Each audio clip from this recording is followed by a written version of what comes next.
In the Marvel Universe, especially when it comes to the X-Men, Apocalypse wreaks hell each and every time he interacts with the team of mutant superheroes. The Apocalypse War saga is no different, and is in fact particularly high stakes, with unlikely alliances, clones, and we mean lots of time travel. In this marvelous video, let's explore the Apocalypse Wars. Oh, and you can also check out our video on the entire Age of Apocalypse saga. I'll leave a link in the description. Now, let's begin. Hope and despair. Everything was finally coming together. The X-Men were a team again. X-Haven was growing as more and more mutant refugees were being rescued every day. Colossus has taken the young mutants under his wing, and Charles Xavier's school has become just that, a school again. It's in these hopeful circumstances that we find Storm sitting on a desk and contemplating the fate of mutant kind itself. Not everything is as calm as it seems. Clouds of Terrigen mist, a chemical compound which causes a disease known as Mpox, are scattered throughout the globe, poisoning mutants. Storm is drowning in her own pessimism when the good old man Logan enters the room. Logan, known as Wolverine in his prime, is now your average grandpa. That is, if your grandpa has razor-sharp claws and an adamantium-laced skeleton. The two mutants share a heartfelt conversation. Storm confesses that everything in the X-Haven seems futile, and it also feels like no matter what they do, they lose in the end. Storm, as the new leader of the X-Men after the unfortunate death of Professor Charles Xavier, is faced with the moral obligations and dilemmas of a leader. She has to keep pretending like she knows what she's doing, always keeping up a positive face. It's safe to say that she's a bit tired. Logan does his best to comfort his old friend, advising her to take things one day at a time. "Everything is gonna be okay," he claims. "Do you really believe that?" asks Storm, not entirely convinced. "I lived through the future once already. I have to believe it's gonna be better this time," Logan replies. But this emotional moment is rather rudely interrupted by Forge as he enters the room without knocking. Forge is a resident of X-Haven, a friend of both Storm and Logan. Forge didn't interrupt the little moment without good reason, though. According to him, the impossible had just happened. Cerebra, an artificial intelligence machine developed by Forge, had detected new mutants, hundreds of them, in fact. The team is gathered together in a room filled with machinery, in the presence of Cerebra, who's housed in the body of a Sentinel robot. 600 mutant signatures have been detected by the AI, all in Tokyo, all unknown to the records in the database. The reason for this being so particularly strange is that due to the Terrigen epidemic, new mutants have ceased to be born. Storm declares that the team must be sent to Japan to investigate. But who would go? Magik and Nightcrawler are still in Mexico, and Iceman and Phoenix are investigating a possible mutant hate crime in Toronto. Storm suggests that Sunfire should be sent, but Peter, aka Colossus, and Logan disagree. They have their doubts about Sunfire, and we're not sure exactly why. So it's decided that Colossus would go, with the young mutants under his wing. Using Cerebra's teleporter, the team lands in Tokyo. All 600 mutant signatures seem to be coming from a single warehouse, which is highly unusual. So Colossus orders the young mutants to proceed with caution as he tears open the door. Inside, a grotesque four-armed figure welcomes them with violence. "X-Man, no, not now! You'll ruin everything." The creature, according to Cerebra's database, is named Sugarman, a mutant geneticist and biologist from an alternate reality. The 600 mutant signatures were coming from 600 perfect mutant embryos genetically engineered by Sugarman, in isolation to the Terrigen plague. In an object he refers to as his Ark, Sugarman seeks to raise his own army of mutants somewhere safe from the Terrigen. As Sugar and Cerebra engage in a 1v1, the young mutants and Colossus are determined to shut down the machine he's using to activate the Ark. With the help of the rest of the X-Men who also arrive at the scene, they're able to do so. As Sugarman lies injured, Jean Grey, aka Phoenix, uses her powers of telepathy to find out that he sent the newborn mutants to the future. Only time would tell their location now. Actually, not quite. The X-Men can time travel too. Using Sugarman's tech and Cerebra, the team travel to the future, leaving Illyana, aka Magik, behind to safeguard the X-Haven. The X-Men arrive 1,000 years into the future, in some sort of urban jungle in the middle of what appears to be New York City. Jean senses the presence of someone inside a building. As Logan makes his way toward it, he's zapped down through the walls. The culprit isn't a villain, but is simply Glub, one of the novice young mutants who was just with our superheroes during the showdown with Sugarman. Along with him are the other mutants under Colossus's wing, including Anole, the green-scaled mutant with superhuman speed, agility, and healing powers. They have the Ark with them, and they seem to have visibly aged. They'd been gone for longer than a few minutes. However, before they're able to explain anything, a beam of light emerges, and 4 figures walk in. It's Apocalypse and his horsemen.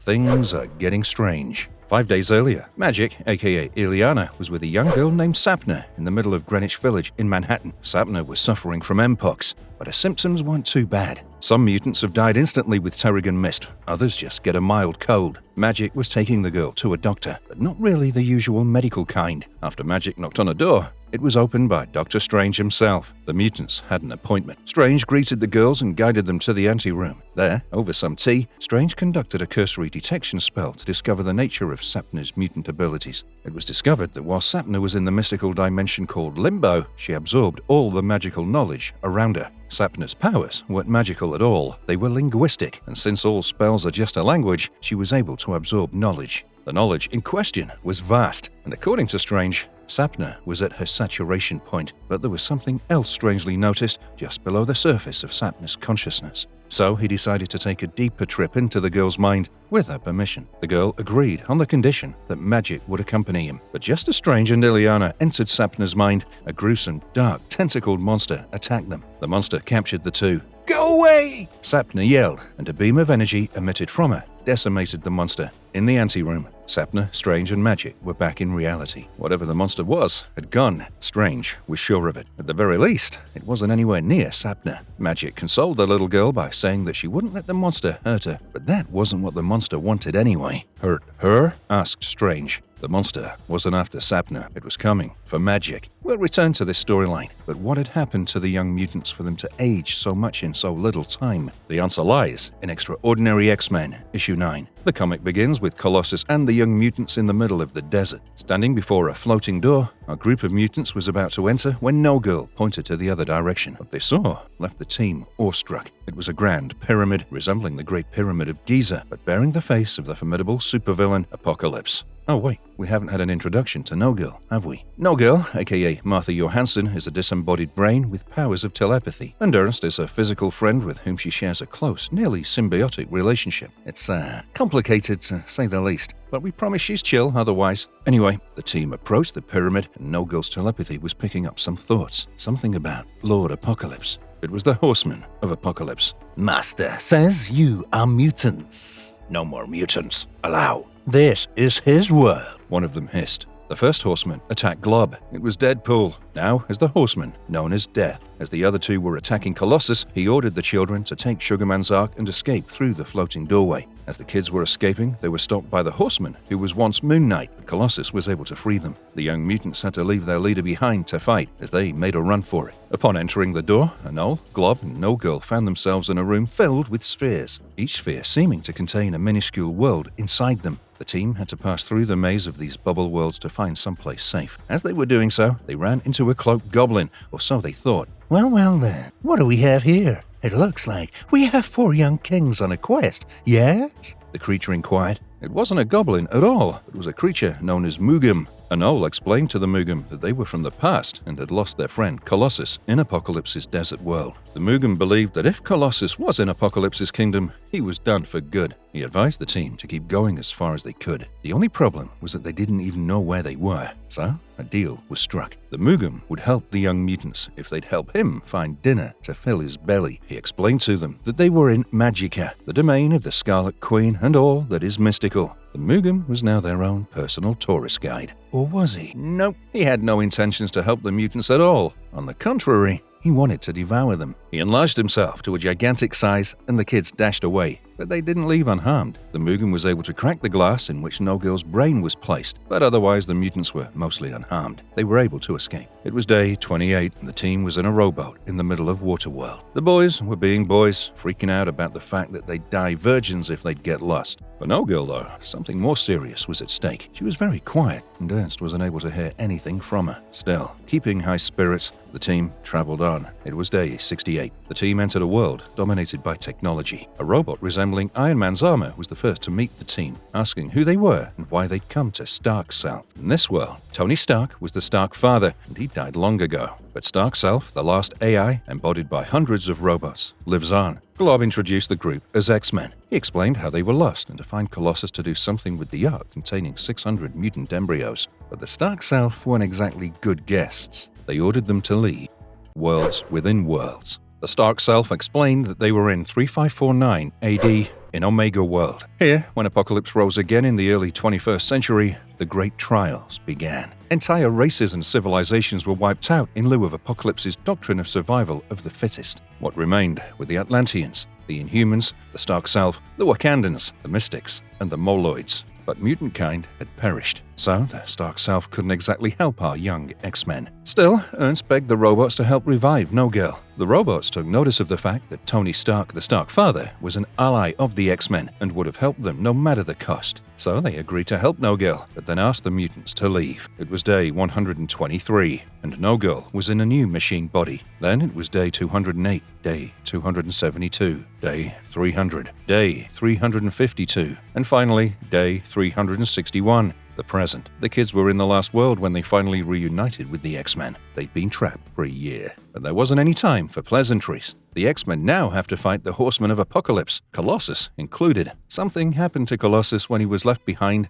and he's now a Horseman too. The X-Men are in Omega World in 3167 AD. Apocalypse had given the young mutants a chance to survive here, as a second chance for mutant kind itself. But with the X-Men arriving, the rules of Apocalypse's test had been broken. The mutants and Horsemen fight, but Colossus is able to take the Ark and escape. The mutants were caught off guard. In the magical realm of Limbo, Magic and Sapna are training. Sapna now has the ability to craft war golems, which Magic is able to defeat with ease. Still, it's quite remarkable for such a little girl to have such abilities. Sapna can also communicate with and control demonic entities. Magic suspects she may even be able to reanimate the dead, but Sapna finds the idea a bit gross. Ileana then gives Sapna a costume, her own old uniform. The girl, elated at this, whispers, "I don't know what I'd do without you." Magic doesn't know either, and the thought scares her. Meanwhile, in 3167 AD, the X-Men are trying to gather themselves together after the fight. Cerebra has critical damage and has lost her ability to contact Forge. Essentially, the X-Men are stranded. This seems to be Storm's last straw.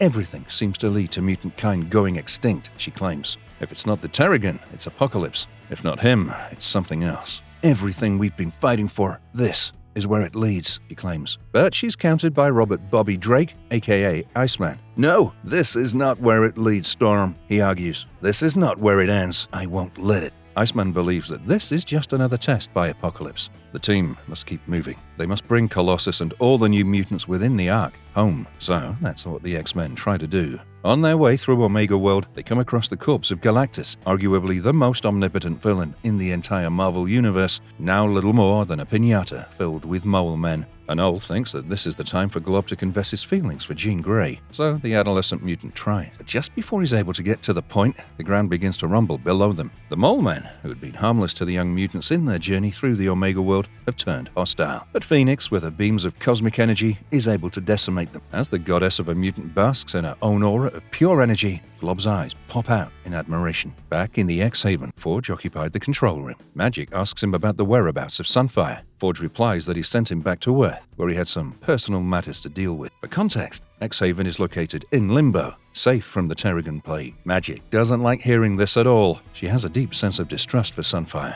"Do I need to remind you that Sunfire had a hand in putting mutant kind on the brink? Do you really think it's smart to let him wander around?" she argues. But Forge flinches and loudly declares that X-Haven isn't a prison, which makes Ileana take a step back. Forge is tired of being taken for granted. He's tired of simply being seen as the tech guy. Also, he's tired of being ignored by Storm. You see, Storm and Forge had a romantic history. Now, however, that's dead. But Forge has a tough time admitting it. Magic tries to tell it matter-of-factly when she says, "Storm doesn't want you anymore. It's not gonna happen. You need to move on." But unresolved tensions have to remain unresolved at the moment. An emergency alert fills the room with red lights and a beeping sound. Forge has lost contact with Cerebra. Now, he can't find the X-Men. Magic decides to go look for them herself. It was what she should have done in the first place. In 3167 AD, the X-Men stand before the door the young mutants had been avoiding for the past year, the door to Apocalypse's domain. Logan claims that Apocalypse's men would have known that they were coming. Indeed, they did. On the Apocalypse-shaped pyramid we saw earlier, the four horsemen stand tall, and so the first horseman attacks. He looks familiar. The black goo monster. Any Marvel fan would recognize the iconic symbiote. It's Venom. Logan tries to protect his team by acting as the first line of defense, but this proves to be an unfortunate choice. The symbiote attaches itself to its new host. Old Man Logan's powers have now merged with those of the symbiote, creating a ferocious new beast, Old Man Venom.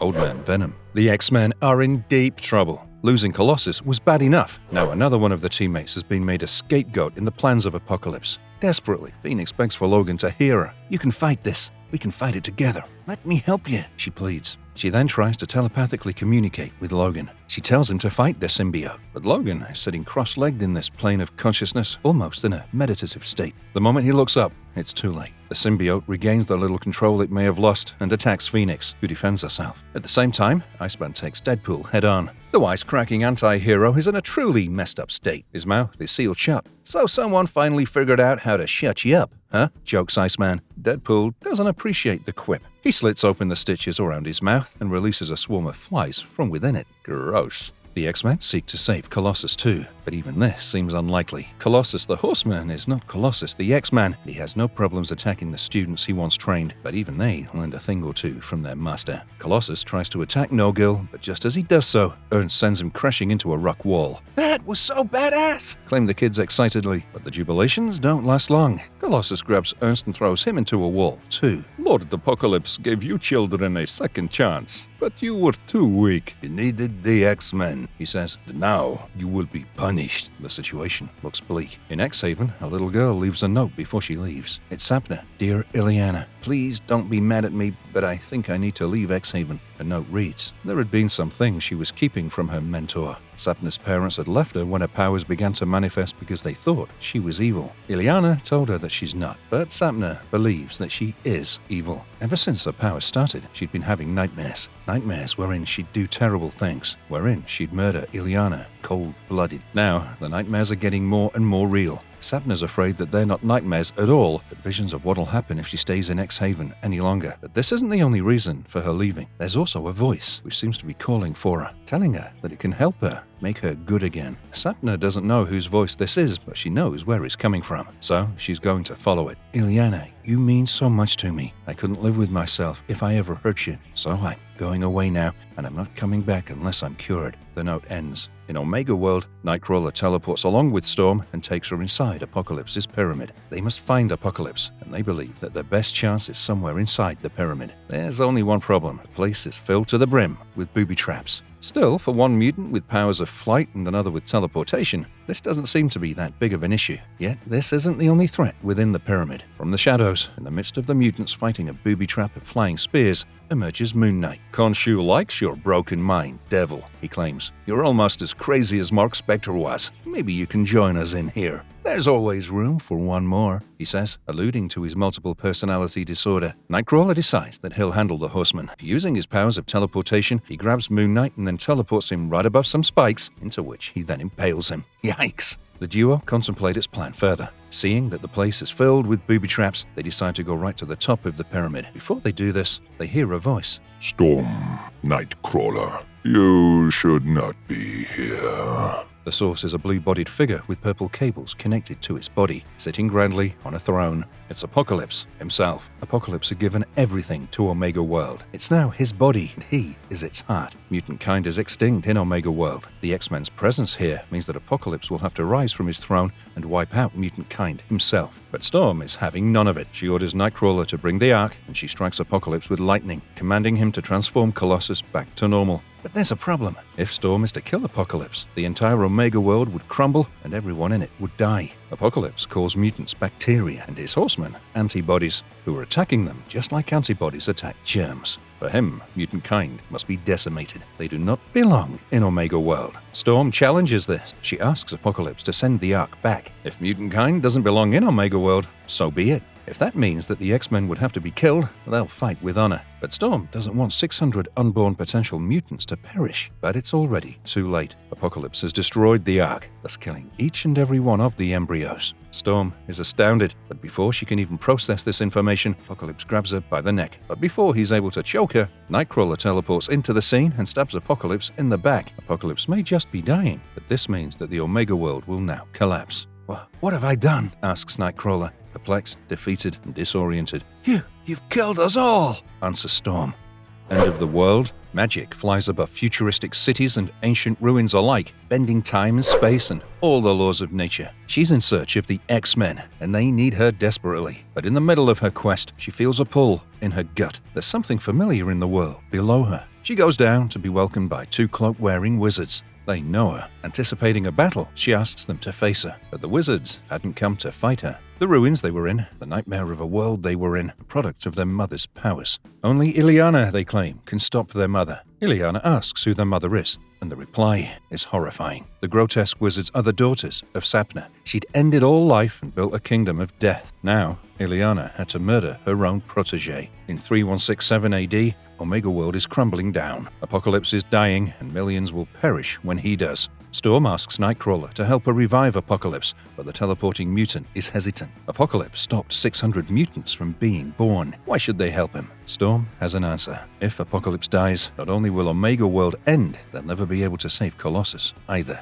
Meanwhile, in the battlefield, the other X-Men fight the Horsemen of Apocalypse. The balance of power, for once, seems to be in favor of our mutants. Iceman causes the head of the Apocalypse pyramid to fall directly on Deadpool, submerging him in rubble. Phoenix is still trying to communicate with Logan beneath the symbiote, but he's not in control. So, Iceman advises her to communicate with Venom. She does exactly this. She telepathically communicates with the Venom symbiote, catching it off guard. Then, she uses her powers to attack him, thus freeing Logan. 2 horsemen are down, 2 to go. The team contemplates what the hell they're going to do with Colossus. Somewhere in the tapestry of time, Magic speaks with the wizard children of Sapna. She doesn't believe their claims about Sapna, dismissing them as lies, but the ghoulish faces of the daughters supplement the verity of their claims. Centuries ago, Sapna had fallen from Magic's side and had grown to become a force of great evil. She lay waste to all of mutant kind and of mankind, but her daughters had refused to grow up in her shadow. Since then, they've been fighting her reign. Magic's passage through time was documented in the great chronicles of the magical resistance. They need Magic's help. If she returns to X-Haven and kills Sapna,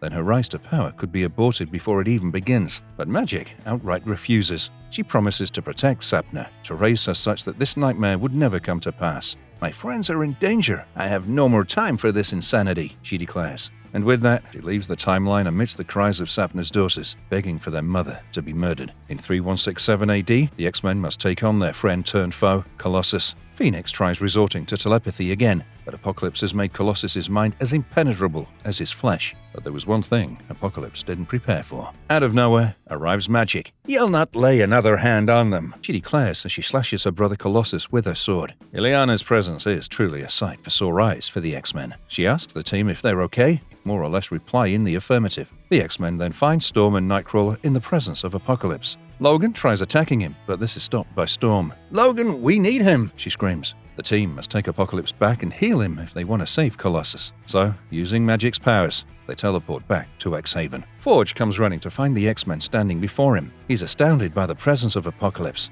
When he's told that he has to save the villain, he can't believe his ears. "Do it! If he dies, Peter will be lost," begs Magic. He is already lost, Whispers a dying Apocalypse. Colossus is exactly where Apocalypse wants him to be. Meanwhile, Colossus is being carried by cloaked cultists into a Gothic manor. The cultists have awaited his arrival. "Give praise, Clan Akaba. One of the 4 has come," they chant as he awakes. War is here. Colossus is confirmed to be the Horseman War. Clan Akaba is a cult of servitude to Apocalypse. For Colossus, aka War, we doubt that there'll be a savior anytime soon.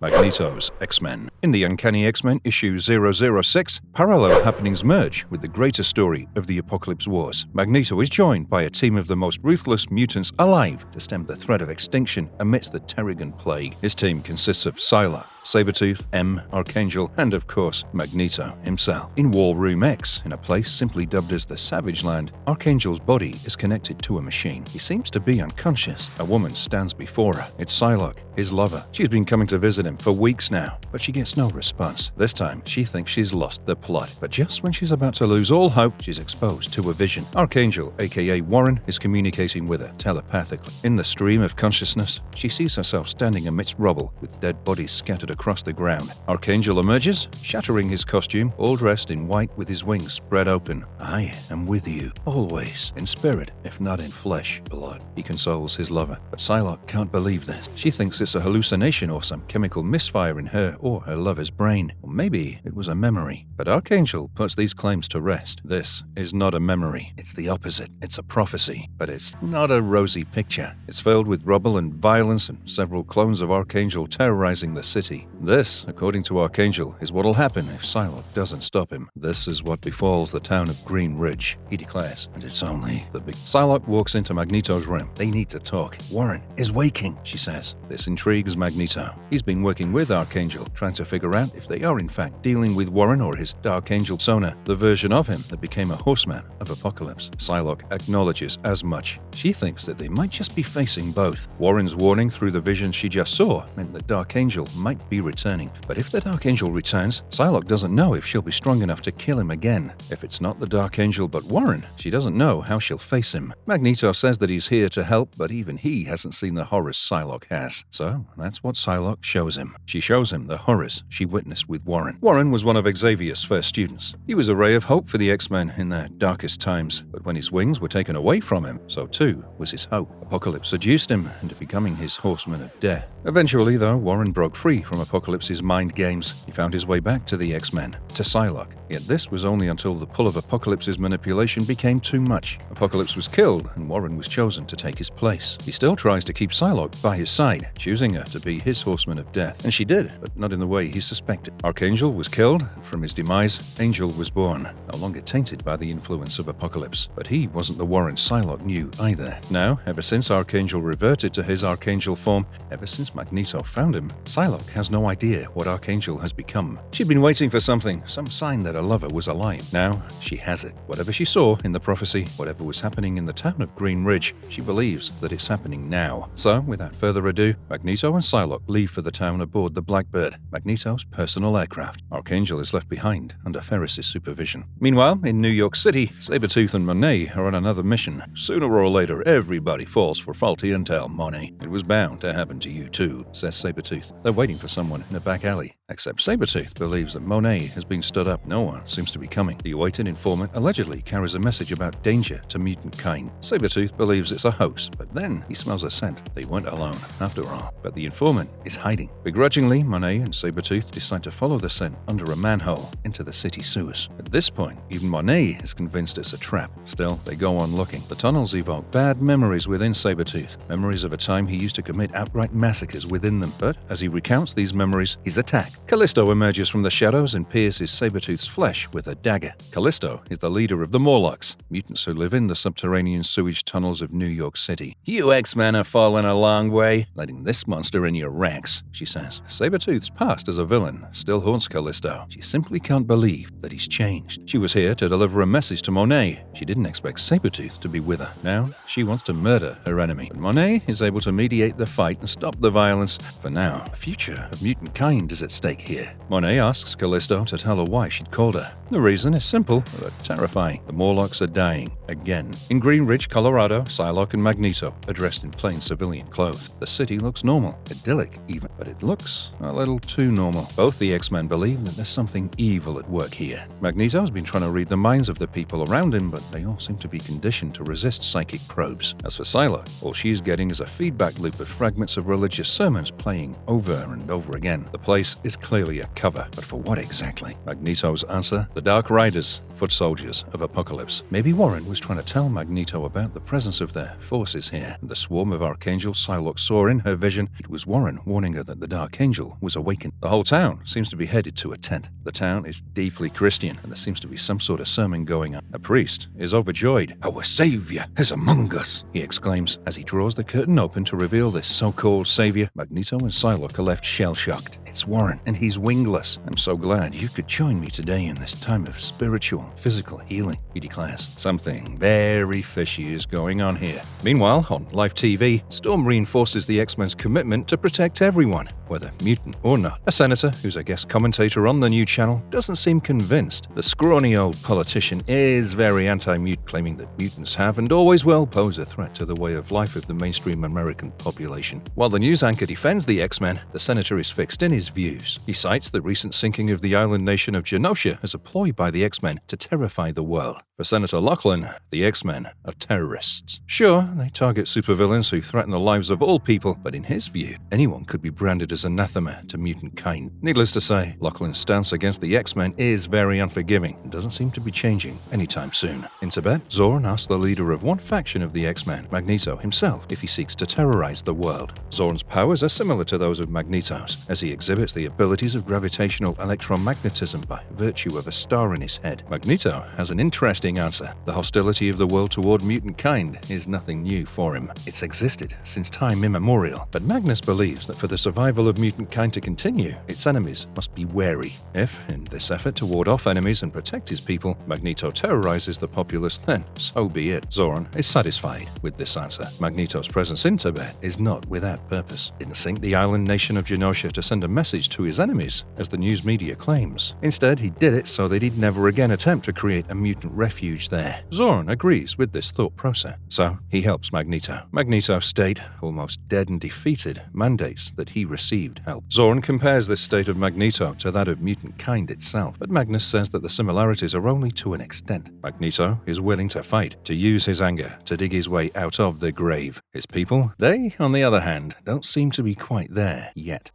Archangel. 6 months ago, a desperate, nearly defeated old mutant found hope in Archangel when he found him dangling by wires in a deserted warehouse. But Archangel didn't answer then, and he didn't answer when Psylocke stood by him in Magneto's lair either. Now he's apparently some sort of youth pastor in Green Ridge, Colorado. What's going on? In Green Ridge, Magneto and Psylocke sit amongst the audience to Warren's sermon. The minds of the townspeople seem to be totally blocked, with only Warren's words reverberating through them. Psylocke finds this incredibly dodgy. She feels the need to talk to Warren, figure out what's up. We'll have our chance soon enough, Magneto declares. He's seen us. Beneath New York City, in the subterranean sewage tunnels, Callisto leads the way for Sabretooth and Monet. Callisto is a true believer in Professor Charles Xavier's dream, the dream of mutants and humans living together in harmony, the dream he fought for till his bitter end. In the tunnels, safe from the Terrigan plague, Xavier's dream is a reality. Mutants and humans coexist in peace here as the new Morlocks. The Morlocks were safe here, but now Callisto says they're dying. Why? Back in Green Ridge, Magneto and Psylocke meet Pastor Archangel. Warren seems elated, hugging his lover as soon as he sees her, but Psylocke is hesitant. Everyone believed that he was dead. What are you doing here? Psylocke asks in a rather accusatory tone. Archangel replies that this is, in fact, his home. Magneto then inquires about his wings, to which Warren replies that the tainted flesh of his wings has been removed by the Lord to make him pure. But Warren is a mutant. His wings are a part of him. The metal feathers of my wings drip with innocent blood, says Archangel. I am blessed to be rid of them. Psylocke finds this attitude eerily concerning. She asks for Warren's permission to read his mind, which he grants her without hesitation. What Psylocke sees is truly horrifying. In her vision, Warren is screaming in pain as he's being stripped of his wings by machine claws. Men in cloaks watch the merciless slaughter. Warren then excuses himself to take his leave and follows two men in the garbs of priests into a nearby forest. Psylocke is convinced that the man she just met isn't Warren, so she and Magneto follow him down into the forest. Here, they come across a vault. Magneto uses his powers to break it open and the mutant center, finding a tunnel into a secret lair. Stay alert. We can't be sure what we'll find within, says Magnus. But they can, claims Psylocke. They both know who it is that the place belongs to. It's Apocalypse. Just when Magneto says that they might be better off withdrawing, he hears a voice. Too late for that, old man. Clan Aqaba demands your blood. It's Genocide, the son of the supreme villain Apocalypse, and he's just as dangerous as he looks. It's difficult to say for certain that our duo will make it out alive. In the Morlock tunnels, Callisto shows Sabretooth and Monet those of the Morlocks who were fallen ill. The disease isn't Mpox. It seems to be something far more gruesome. Seeing the vampire-like appearance of the diseased, Monet knows who she's dealing with. This is the work of her brother, Emplate. Emplate feeds on genetic material to survive. The Morlocks have been changed under his influence. They're his servants now. In Genocide's lair near Green Ridge, Psylocke and Magneto fight Genocide's minions. Archangel looks apologetic, as though he's grieving the loss of something that is certain to die. I am so sorry, but this is how it must be. The world must be purged, cleared off, in order to ensure mutants survive, to ensure they rule.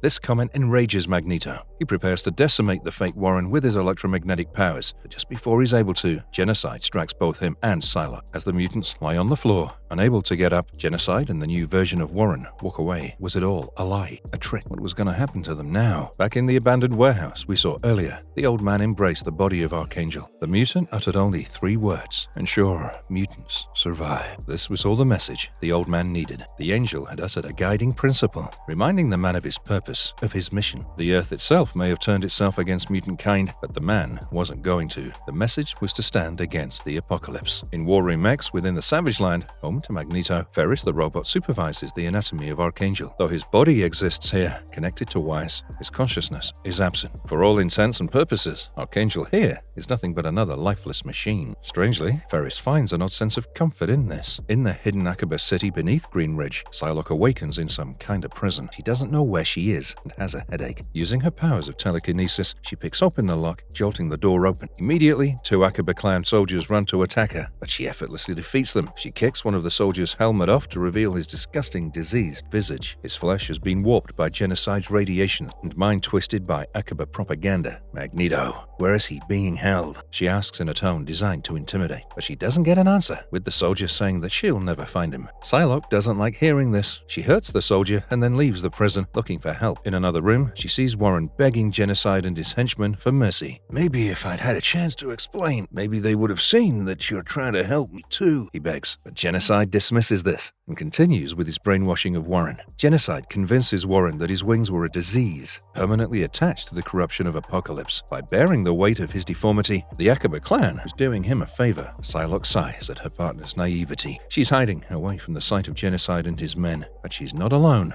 Holding a gun to her head, wearing a white mask, is Phantom X. Phantom X is a skilled marksman and an old enemy of Psylocke. Now she had another problem to deal with.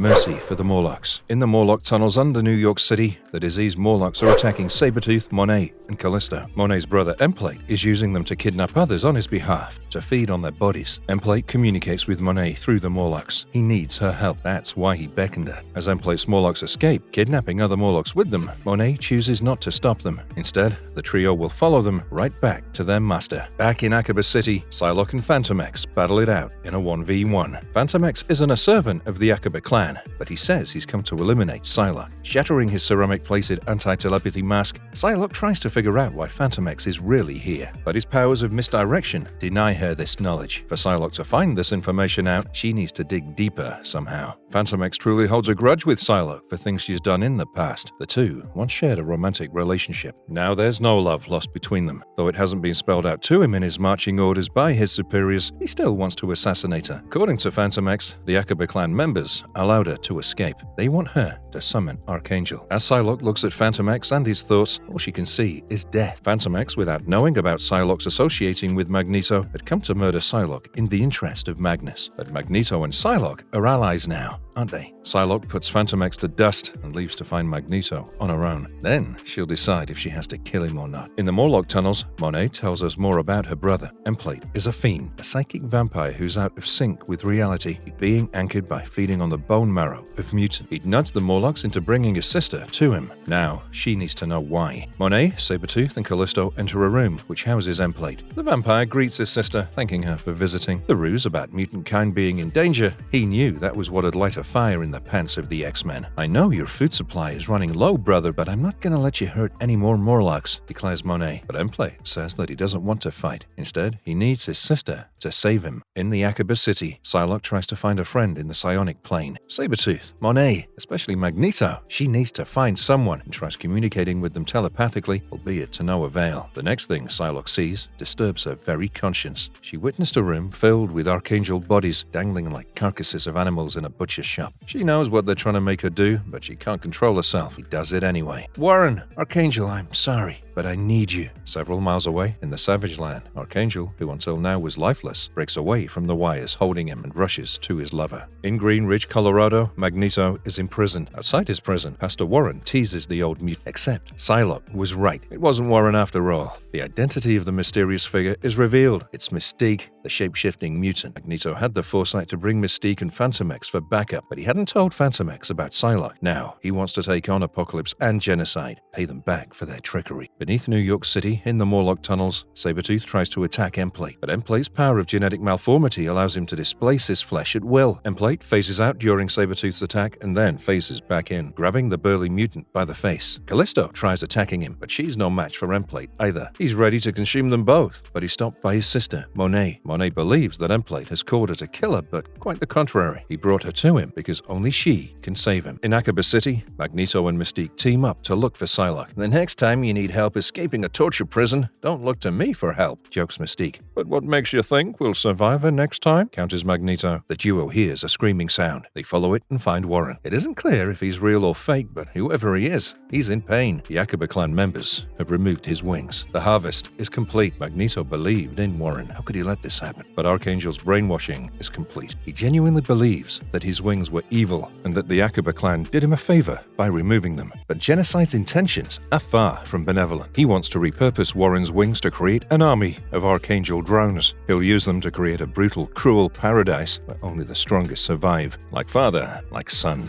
In the Morlock tunnels, old family tensions brew anew. Emplate talks about how he loves his sister despite their rivalry. Monet is less than flattered. You wanted my love? Was that why you imprisoned me and fed on me for years, you despicable little cretin? She shouts. But Emplate is desperate. If he doesn't feed, he loses his connection to the world. With mutants dying off as a result of the Terrigan plague, he's forced to hunt and feed on Morlocks. He can't help it. But Monet's chilling solution is exactly what her brother wanted to hear. She's willing to make the ultimate sacrifice. If Emplate would stay away from other mutants, Monet will return to stay with him forever.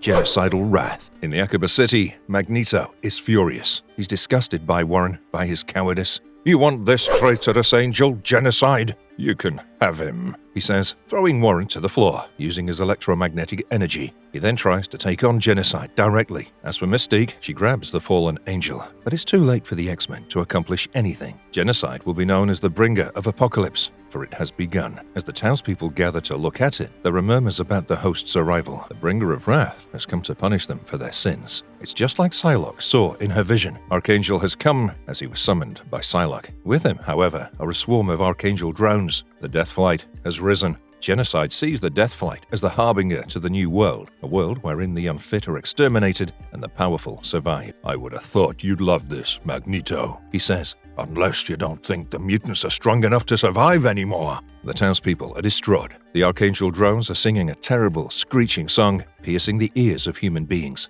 Psylocke desperately tries to communicate with Archangel, with Warren, but she gets no response. In the psychic plane, she sees a deserted church filled with dead bodies. In the center stands a statue of Apocalypse, enraged and in a battle stance. These are thought fragments. There's something going on in Warren's head. Psylocke begs him to talk to her. Warren hears her, but he's afraid of the darkness, of the death he always ends up heralding into the world. Mystique notices that the fallen angel is talking. She offers to shut him up once and for all. But then, the most marvelous thing happens. Archangel's wings grow again. Genocide revels in this. He sees the prospect of more harbingers to reap. At this point, Magneto has had it. Perhaps Genocide may have succeeded in this mission. Perhaps his angels will scour the earth. But Magneto will not allow him to be here to see it. Magnus electrocutes Genocide's body with electromagnetic radiations inside out. Genocide has fallen. As for Archangel, he can't believe his fate. Genocide and the Akiba clan had promised to stop these wings from spawning from his flesh, to stop him from becoming the Apocalypse. He foolishly believed them. Now they've used his own flesh to destroy the world. In the Morlock tunnels, Emplate considers his sister's offer to surrender her freedom, to allow him to feed on her for eternity. But it was a trick. Monet just has to keep her brother unfed until he phases out from existence. She pities him. She feels ashamed of him. She finds her brother too pathetic for this world. Emplate tries attacking her. He'd absorbed enough of Sabretooth's powers to manifest his claws, but it's hopeless. Monet holds her brother trapped until he fades out of existence in her arms. Emplate is gone. Sabretooth runs to Monet, checking to see if she's okay. In Green Ridge, Colorado, Magneto and Mystique unite with Psylocke as the Death Flight terrorizes the town. Magneto has a lot to answer for. Everyone does. It's the moment of judgment. Psylocke's been trying to reach her lover. She's simply unable to. All this time, she'd been searching within Archangel to reach Warren. But now, Warren and Archangel are two separate beings, and they're lost without each other. Without Warren's influence, Archangel is a shell carrying out a vestigial mission. In the middle of the city, Archangel and Warren face each other. Warren wants his unclean flesh to be done away with. He sees the armor, the visage that is Archangel. It needs Warren to be human, so Warren walks toward it. The two creatures merge. Now, from the dust, emerges Archangel, savior, killer, harbinger of hope and destruction. And whatever he was before is irrelevant. This is what he is now. He's unsure of who or what he exactly is, but he's willing to find out. The world is saved, for now. And with that, the story of Warren and the X-Men in this universe comes to an end. Archangel goes on to train in the Savage Land, completely ridding himself of any trace of the Dark Angel persona. As for Monet, while her brother has gone, she was infected by his claws, now carrying the gruesome mutation of tongues in her hands, a characteristic feature of her brother. She now also has his hunger, but Sabretooth promises to help her through it, be there for her. For Archangel, Monet, Magneto, Psylocke, and the rest, we can only hope for the best. But wait, this is not the only timeline where the Wrath of Apocalypse causes our mutant superheroes trouble. In the all-new X-Men series, the original X-Men, Cyclops, Beast, Iceman, and Angel, are plucked from the past and trapped in the present, in a time where mutants are feared more than ever. Here, once again, the Apocalypse Wars unfold. Without further ado, let's explore Kid Apocalypse. In Utopia, San Francisco Bay, which is a safe haven for mutant kind in a world that detests them, Kid Apocalypse is throwing a party. This kid, named Evan Sabar-Nur, is a clone version of Apocalypse created by Clan Akaba to be a more controllable version of the original Apocalypse. It's Evan's 16th birthday party, and Cyclops, aka Scott Summers, and Angel, aka Warren, are amongst the attendees. Though Scott is injured and wheelchair-bound at the moment, he seems to be having a good time. Everyone, in fact, seems to be enjoying themselves. Evan seems like he's a really good host. It's almost like he was designed to be a people-pleaser. Was he? Evan excuses himself to leave the party for a moment. He goes to visit Dr. Henry Hank McCoy, aka Beast, who's working on time travel. With just over a month of R&D, Dr. Hank has managed to yield not just one, but 13 time machines. He's been testing this technology cautiously, using it solely on everyday objects like apples and oranges. Now, he wishes to take him and his fellow X-Men back to the timeline they'd come from, back from a future they were never meant to see. Evan had come to pick up Pickles, an adorable little pet of the X-Men who shares the powers of a young Nightcrawler. Along with Pickles, Evan goes for a walk. He doesn't like the kind of birthday party he's having. This birthday, like every other birthday, his wish didn't come true. He wishes for mundanity. He wishes to go home. Evan grew up in a perfect little old-fashioned town in Kansas where nothing ever really changed because everything is perfect just the way it is. But within this description lies the problem. Evan never really grew up in this perfect town. Perfect parents, perfect neighbors, and perfect friends. None of it was real. He grew up in a cloning tube. All of his memories, all of his childhood, was a computer-generated fairy tale. They, the Akaba clan, pumped him full of happiness since the day he was born to keep him away from his destiny to become a megalomaniac. He's more than aware of this reality, yet he keeps up appearances, because what would happen if his friends see the clone of Apocalypse looking sad or depressed or angry? Evan is a pretty happy guy, make no mistake, but he smiles because he has to. After walking through the city, Evan comes back to his party, promising Pickles some cake. But as he's getting it, he runs into Heidi, a mutant known by the codename Oya, and his friend. She tells him that he's missed everything and invites him to join the group for a movie they're about to watch. But Evan refuses to do so immediately. "I will, I promise, just let me drop off Pickles real quick first," he reassures. Evan then goes back to Hank's laboratory, dropping off Pickles and inviting Hank to join him. But Hank's preoccupied with his time travel testing, so he promises to join later. While Evan's in the lab, though, he notices a strange glowing object. That, believe it or not, was a gift from Dr. Strange. Hank claims it's an ancient Egyptian mask-like artifact meant to open your third eye to the horrors of the mystic realm. It's known as the Mask of Horus. Hank advises Evan against putting the mask on his face, but curiosity has the best of him. The moment Evan puts on the mask, electricity blasts outwards from within the lab, and Kid Apocalypse's third eye opens. He sees a place outside of Ardis, Lower Egypt, a long, long time ago. Bandits speaking archaic Egyptian are assaulting civilians. One of them, who the group refers to as Prince Pretty, is being ordered to cut open an old man's throat. The kid's father says his son is too old to watch, he must now act. But the young prince doesn't want to murder anyone. One of the bandits tells him that if the prince doesn't murder the man, he'll allow the man to murder him. The old man begs for mercy, but the prince draws his dagger. Krakoom! The mask makes Evan and Hank fall right in the middle of this scene. "Hank, what's going on? Where are we right now?" asks Evan, deeply confused. I can say with a fair degree of certainty that we're not in early 60s New York, replies Hank. Evan counters by asking, "Why would we be?" "We wouldn't. Never mind." Evan doesn't know where Hank comes from, where the X-Men in his timeline come from. But Hank is able to guess that they're in Lower Egypt, possibly in the 18th century BC. The magic of the mask translates what the bandits are saying into English. The prince steals a horse and leaves the scene, taking Evan with him, leaving Hank behind. The leader of the bandits sends his men to stop the escapee and Evan. Meanwhile, one of the bandits hunts Hank down and slits his stomach. Hank lies bleeding on the desert sand. The group is known as the Sandstormers, and they're not mere bandits,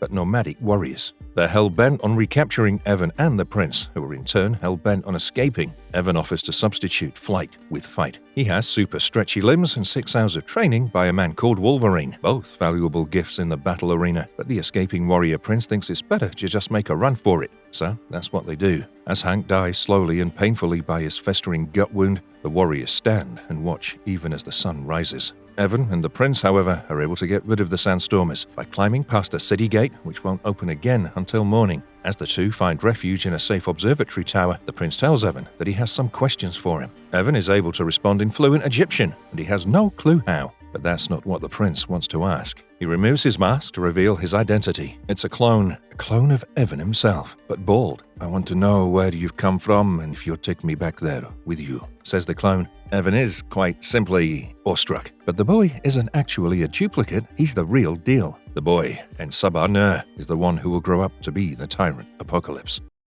Double trouble, double apocalypse. The sun still hasn't quite risen yet, and it's still dark out. Hank still lies bleeding on the sand as a woman sandstormer whispers something in his ear. He can't quite make out what she's saying because it's in an ancient Egyptian dialect. Just then, an old blindfolded mystic walks in. He claims that he knows their common master Baal, the chieftain of the Sandstormers, very well. The mystic claims that Hank may be a valuable resource who might help the Sandstormers find the lost prince, the son of Baal, En Sabanur. It would therefore be foolish to leave him to die. He has a point. So the Sandstormers reluctantly agree to accept the mystic's help in healing Hank. They carry him on horseback and take him with them. The mystic grabs the mask of Horus. In Perunafa, a dockyard in ancient Egypt, Evan and En Sabanur walk through the market. The traders here have ships that sail all over the world, and En Sabanur, being a royal prince, has enough gold to go anywhere. He wants to go home, which is wherever Evan has come from. But the kid doesn't know how to explain to En Saba that there's no island of the inexplicably blue. Evan knows who En Sabanur is. He knows that after 3,000 years, his new friend will grow to become history's most deranged, muscular, genocidal demigod. Evan even knows that he is his clone. Just as Evan wonders how to explain this situation to the young Apocalypse, Erica of the Amnisos tribe enters the scene. The sprite young girl gets her and her friends into some trouble with a shopkeeper as she eats his produce without paying, but the situation is mediated by En Sabanur, who removes his cloak to reveal his identity as the son of Baal. The shopkeepers are flabbergasted and apologetic for offending royalty, but En Sabah is a humble prince, handing the shopkeeper a dagger as payment for his friend's mistake. The situation baffles Evan, who knows Apocalypse only as a maniacal villain. Seeing him commit an act of kindness was odd, to say the least. Regardless, the little incident may have capsized En Sabanur's runaway plans, as his father and his enemies have eyes everywhere. So the kids leave to swim in the cove, agreeing to pop back down by the dockyard around dusk. Meanwhile, in the Sandstormer encampment, the mystic heals Hank. The old man had served Ram Tut, otherwise known as Nathaniel Richards or Kang the Conqueror, for about 10 years. He's heard several stories from his master. He knows for a fact that there are people who travel through time. Ramatut was one such man. He suspects, nay, he knows that Hank is another. The mystic also identifies the mask Hank had used correctly as the Eye of Horus. The object hangs on a hook in Ramatut's private chamber, guarded day and night. The fact that Hank has it points that either this is a case of exceptional forgery, or that Hank is an exceptional thief, or, as the mystic suspects, Hank has come from a far-flung future. The mystic tries on the mask. Sure enough, it opens his third eye and enables him to see supernatural beings. He goes on to remove it. One of Pharaoh's stories always stood out from the rest, claims the mystic, as Hank sits conscious on his bedside. The story in question is that of the clan Aqaba and their blue-skinned king, an immortal Egyptian boy who grows up to cleanse the earth of all mankind to replace it with something better. Clearly, the mystic knows about the prophecy of Apocalypse. Using a mysterious green magic powder, he enables Hank to speak ancient Egyptian, eagerly waiting for him to reveal information. Outside the city, as En Sabanur and his friends swim in the cove, Evan can't help but get visions of the genocidal grown Apocalypse. Erica notices this tension. She sits by Evan and tells him about her blue-skinned friend. En Sabanur was raised by Baal, the chieftain of the formidable Sandstormers, as his father. Ever since En Sabah was a kid, Baal told his son about his real father, a blue pharaoh of some other Egypt, and his mother, a warrior queen. He told his son that his real parents would come to take him back one day. So he raised his son to be someone he was not, training him in the ways of the Sandstormers, training him to murder. But En Sabanur is an innocent kid. He loves to cliff dive and spearfish and dance when there there isn't any music playing. He's kind, thoughtful, generous to a fault. Almost as if she can read Evan's mind, Erica says, "Does he sound like a future killer to you?" "I don't know," the confused kid replies. In the Sandstormer encampment, the old mystic tries to get Hank to talk. He was told by the Sandstormers that Hank had fallen from the sky with a blue-skinned boy who was the spitting image of Apocalypse. The mystic assumes that Hank is, therefore, his faithful servant, a member of Clan Akaba, or maybe even one of Apocalypse's 4 horsemen. He wants to help Hank. After all, though Baal assumes that he serves him, the mystic only has one master, Apocalypse. At that moment, Baal himself walks in and slaps the mystic on the face. My son is missing for 12 hours, and you're in here tinkering with an outlander's corpse? The Sandstormer chieftain shouts, but the mystic says that he's cured Hank and that he'd helped them find En-Sabah. Baal takes the mystic's word, but is out of patience. He grabs Hank by the neck. Help was going to come by force. In the dockyard, En-Sabah Nur is ready to depart, but all he needs is for Evan to point him to a destination, the place where he thinks Evan comes from. But Evan doesn't want to leave without his friend. He wants to go back to Hank. En-Sabah Nur believes that Hank is dead, and that if Evan goes back, his father's men will kill him too. Just as he says this, another gang of bandits arrives. It's the Golden Raiders, Baal's rivals. They seek to kidnap En-Sabah Nur to sell him back to Baal for a heavy price. En-Sabah doesn't want his friends to get hurt, so he asks Evan to get them on a ship as he fights the gang. Evan is marveled by this. The villain that he's a clone of, the most gruesome villain of history, was here, risking everything for his loved ones. Moved, Evan decides to fight alongside his newfound friend. The kids are able to escape the Golden Raiders, get aboard a ship, and set sail. But just when they think they're safe, they hear a voice. It's coming from a portal. It's Baal. You have taken En-Sabah from me, the chieftain says, but he knows his son well. He remembers how much it upsets his son to watch him torture secrets out of innocent men. Baal has Hank captured, tied to an X-shaped cross. He knows that En-Sabah will come to save an innocent man. He laughs and waits his son's arrival.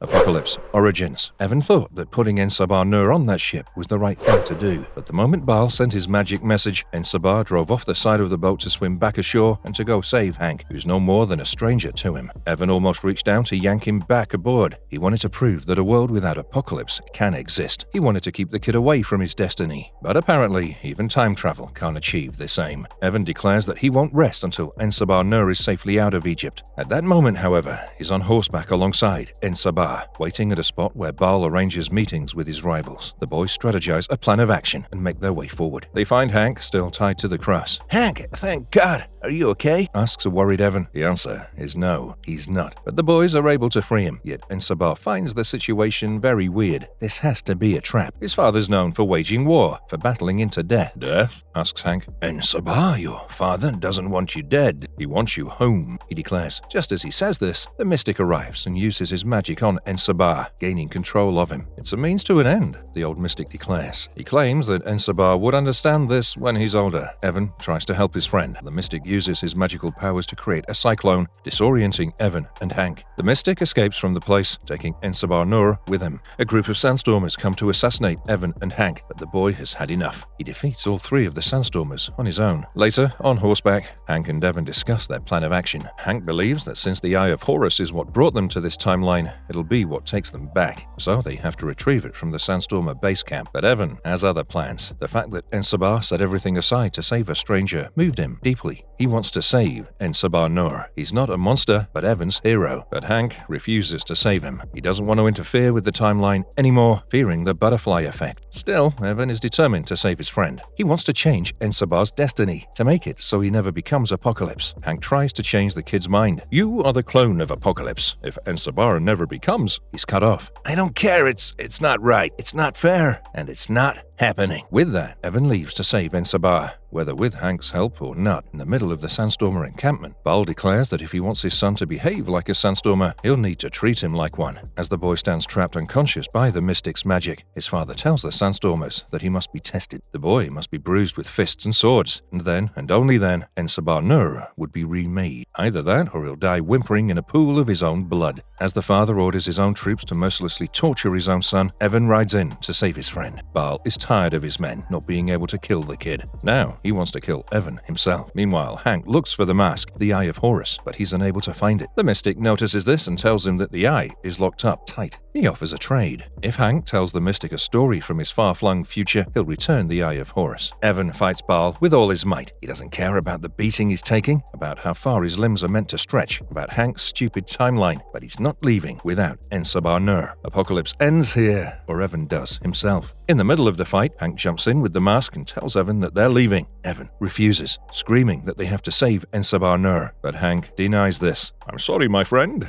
but there's no saving him. What is done, he declares. With that, Hank puts the mask on and takes Evan with him. Evan and Hank are back in Hank's lab. Hank wants to tell Evan what the third eye of Horus showed him, but Evan simply doesn't want to listen. "Nobody cares what it showed you, Hank." He grabs the mask and tosses it, just like you don't care what it showed me. With that, the saga comes to an end. Marvelous verdict. This comic book saga has its pros and cons, but one thing we can say for sure is that it's addictive. Whether it's the strange behavior of Pastor Archangel or the absurd awareness of Kid Apocalypse about his future, there's always something to keep you on the edge of your seat, craving for answers. The artwork is very PG-13, low on blood and gore of any kind, but we suppose that's a balancing act Marvel has to strike. The story is interesting and the ending is ominous, making the saga worth exploring. That being said, we do think that some of the characters were underutilized. Having Deadpool as a horseman of Apocalypse was an amazing cameo, but the writers really didn't do much with it. We also think we could have gotten more of a backstory, but there's only so much you can cover in one saga. Still, our marvelous verdict is that this was a very fun comic book saga. You can never get enough of the X-Men, and the writers at Marvel seem to never get enough of Apocalypse.